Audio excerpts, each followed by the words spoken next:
வணக்கம். Learning assistant app YouTube சேனலுக்கு உங்களை அன்போடு வரவேற்கிறோம். இன்று நாம் அறிவியலின் மிகவும் வசீகரிக்கும் அதே சமயம் சற்று மிரட்டலான ஒரு தலைப்பை பற்றி பேசப் போகிறோம். அதுதான் வெப்ப இயக்கவியலின் இரண்டாம் விதி, செகண்ட் லா ஆஃப் தெர்மோடைனமிக்ஸ்.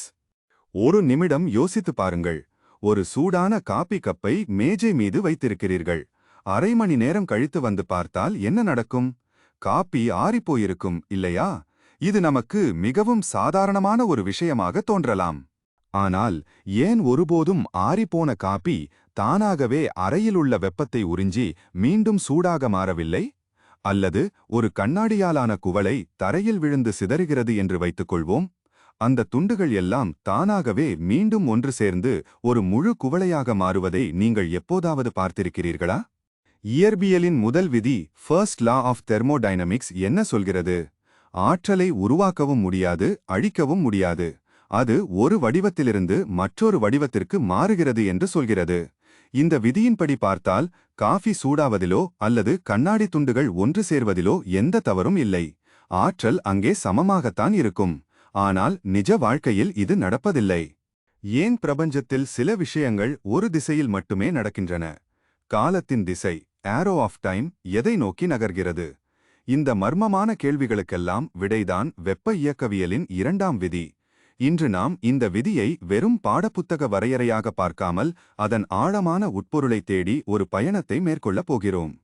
முறையான கணித சூத்திரங்களுக்குள் செல்வதற்கு முன் ஒரு எளிய உதாரணத்தை எடுத்துக்கொள்வோம். உங்கள் மேஜை மீது ஒரு பெட்டி இருக்கிறது என்று கற்பனை செய்து கொள்ளுங்கள். அந்த பெட்டியின் இடது பக்கத்தில் 50 நீல நிற பந்துகளும் வலது பக்கத்தில் 50 சிவப்பு நிற பந்துகளும் மிக நேர்த்தியாக அடுக்கி வைக்கப்பட்டுள்ளன. இப்போது நீங்கள் அந்த பெட்டியை நன்றாக குலுக்குகிறீர்கள். இப்போது பந்துகள் எப்படி இருக்கும்? நிச்சயமாக எல்லாமே கலந்து போயிருக்கும். மீண்டும் நீங்கள் பெட்டி எவ்வளவுதான் குலுக்கினாலும் அந்த நீல நிற பந்துகள் அனைத்தும் இடது பக்கத்திற்கும் சிவப்பு நிற பந்துகள் அனைத்தும் வலது பக்கத்திற்கும் தானாகவே வந்து சேருமா? வாய்ப்பே இல்லை. ஏனென்றால் பந்துகள் கலந்திருப்பதற்கு கோடிக்கணக்கான வழிகள் உள்ளன. ஆனால் அவை பிரிந்து நேர்த்தியாக இருப்பதற்கு ஒரே ஒரு வழிதான் இருக்கிறது. இங்கேதான் என்ட்ரோபி என்ற வார்த்தை அறிமுகமாகிறது. நுணுக்கமாகச் சொன்னால் என்ட்ரோபி என்பது ஒரு அமைப்பில் உள்ள ஒழுங்கற்ற தன்மையின் அளவு. ஒரு அறை சுத்தமாக இருந்தால் அதன் என்ட்ரோபி குறைவு. அதே அறை கலைந்து கிடந்தால் அதன் என்ட்ரோபி அதிகம். இரண்டாம் விதி என்ன சொல்கிறது தெரியுமா? ஒரு தனிமைப்படுத்தப்பட்ட அமைப்பில், ஐசோலேட்டட் சிஸ்டம், என்ட்ரோபி எப்போதும் அதிகரித்துக் கொண்டேதான் இருக்கும். அது ஒருபோதும் குறையாது. திரையில் பாருங்கள். ஒரு சூடான பொருள் குளிர்ந்த பொருளுடன் தொடர்பு கொள்ளும்போது வெப்பம் சூடான பொருளிலிருந்து குளிர்ந்த பொருளுக்கு பாய்கிறது. இது ஏன் நடக்கிறது? ஏனெனில் வெப்பம் பரவுவதுதான் அதிக என்ட்ரோபி கொண்ட நிலை. ஆற்றல் ஓரிடத்தில் குவிந்து கிடப்பதை விட அது பரவி கிடப்பதையே இயற்கை விரும்புகிறது. இந்த விதியை வெவ்வேறு காலகட்டங்களில் வெவ்வேறு விதமாகச் சொல்லியிருக்கிறார்கள். இவை ஒவ்வொன்றும் ஒரு முக்கியமான உண்மையை வெளிப்படுத்துகின்றன. முதலாவதாக கிளவுசியஸ் கூற்று. எந்த ஒரு வெளி உதவியும் இல்லாமல் குறைந்த வெப்பநிலையில் உள்ள ஒரு பொருளிலிருந்து அதிக வெப்பநிலையில் உள்ள பொருளுக்கு வெப்பத்தை கடத்த முடியாது. சுருக்கமாகச் சொன்னால், வெப்பம் தானாகவே பள்ளத்திலிருந்து மேட்டிற்கு பாயாது. உங்கள் வீட்டில் உள்ள பிரிட்ஜை யோசித்து பாருங்கள். அது உள்ளே இருக்கும் குளிர்ச்சியான இடத்திலிருந்து வெப்பத்தை எடுத்து வெளியே தள்ளுகிறது. ஆனால் இதற்கு மின்சாரம் தேவைப்படுகிறது. மின்சாரம் என்ற வெளி வேலை இல்லாமல் இது சாத்தியமில்லை. இரண்டாவதாக கெல்வின் பிளாங்க் கூற்று. Kelvin Planck statement. ஒரு வெப்ப மூலத்திலிருந்து வெப்பத்தை முழுவதுமாக பெற்று அதை 100% வேலையாக ஒர்க் மாற்றும் ஒரு இயந்திரத்தை உருவாக்குவது சாத்தியமற்றது. இதன் அர்த்தம் என்னவென்றால், எந்த ஒரு என்ஜினும் 100% செயல்திறன் கொண்டிருக்க முடியாது. நீங்கள் ஒரு காரில் பெட்ரோல் ஊற்றினால் அந்த பெட்ரோலில் உள்ள அனைத்து ஆற்றலும் காரை நகர்த்த பயன்படுவதில்லை. அதில் பெரும்பகுதி புகையாகவும் என்ஜின் வெப்பமாகவும் வீணாகிறது. இப்போது உங்கள் சிந்தனையை தூண்டும் ஒரு சுவாரஸ்யமான விஷயத்தை பார்ப்போம். ஜேம்ஸ் கிளர்க் மேக்ஸ்வெல் என்ற விஞ்ஞானி ஒரு கற்பனை சோதனையை சொன்னார். ஒரு பெட்டியில் காற்று மூலக்கூறுகள் இருப்பதாக கொள்வோம். பெட்டியின் நடுவே ஒரு சின்ன கதவு இருக்கிறது.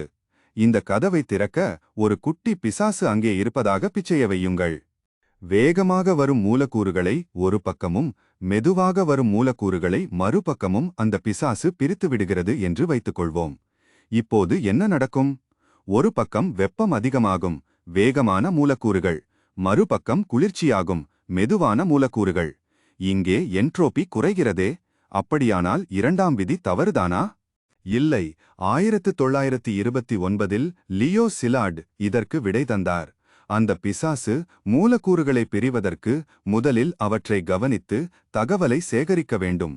அந்த தகவலை சேகரிப்பதற்கும் அதை ப்ராசஸ் செய்வதற்கும் அந்த பிசாசு ஆற்றலை பயன்படுத்தும். அந்த செயல்பாட்டில் உருவாகும் என்ட்ரோபி அது குறைத்த என்ட்ரோபியை விட பெரியதாக இருக்கும். தகவல் என்பது ஒரு வகை ஆற்றல்தான். தகவலை கையாளுவதும் என்ட்ரோபியை அதிகரிக்கும். இது நவீன கணினி அறிவியலுக்கு மிக முக்கியமானது. சரி, 100% செயல்திறன் சாத்தியமில்லை என்றால் அதிகபட்சமாக எவ்வளவுதான் சாத்தியம்? இதைச் சொன்னவர் சாடி கார்னோட். இங்கே திரையை பாருங்கள்.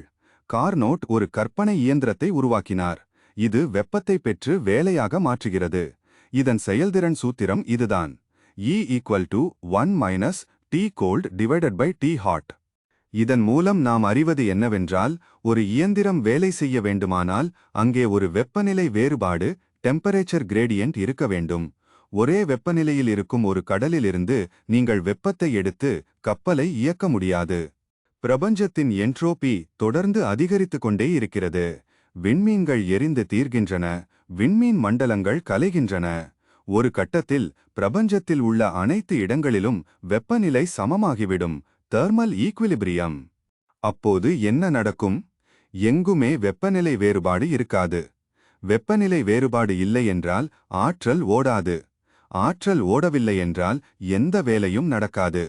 உயிர்கள் இருக்காது, அணுக்களின் இயக்கம் கூட மங்கிப்போகும்.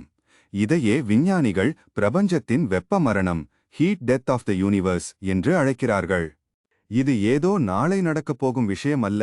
இதற்கு பல்லாயிரம் கோடி ஆண்டுகள் ஆகும். ஆனால் இரண்டாம் விதி காலத்தின் முடிவை பற்றி நமக்கு ஒரு முன்னெச்சரிக்கையை தருகிறது.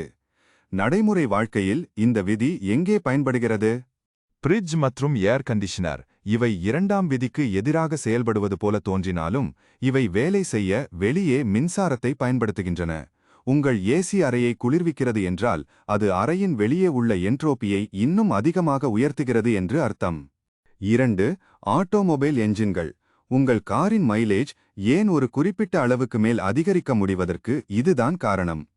3. உயிரியல். நாம் உயிர் வாழ்வதற்கே இரண்டாம் விதிதான் காரணம். நாம் உணவை உண்டு அதை சிதைத்து ஆற்றலை பெறுகிறோம்.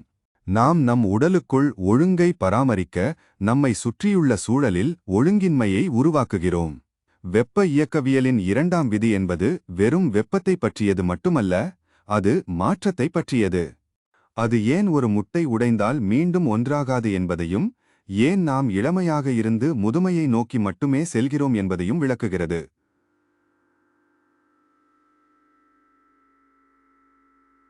இந்த உலகம் இயங்குவதற்கே இந்த ஒழுங்கற்ற தன்மை நோக்கிய பயணம் அவசியம்.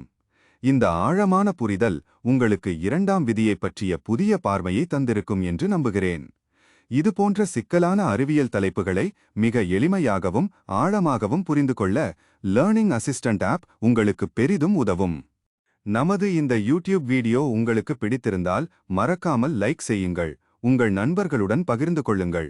மேலும் இதுபோன்ற பல பாடங்களை படிக்கவும், ஆன்லைன் தேர்வுகள் மூலம் உங்கள் அறிவை சோதித்து பார்க்கவும், அவ்வப்போது பாடங்களை ரிவைஸ் செய்யவும் கீழே டிஸ்கிரிப்ஷனில் கொடுக்கப்பட்டுள்ள லிங்கை பயன்படுத்தி லேர்னிங் அசிஸ்டன்ட் ஆப்பை இப்போதே பதிவிறக்கம் செய்யுங்கள்.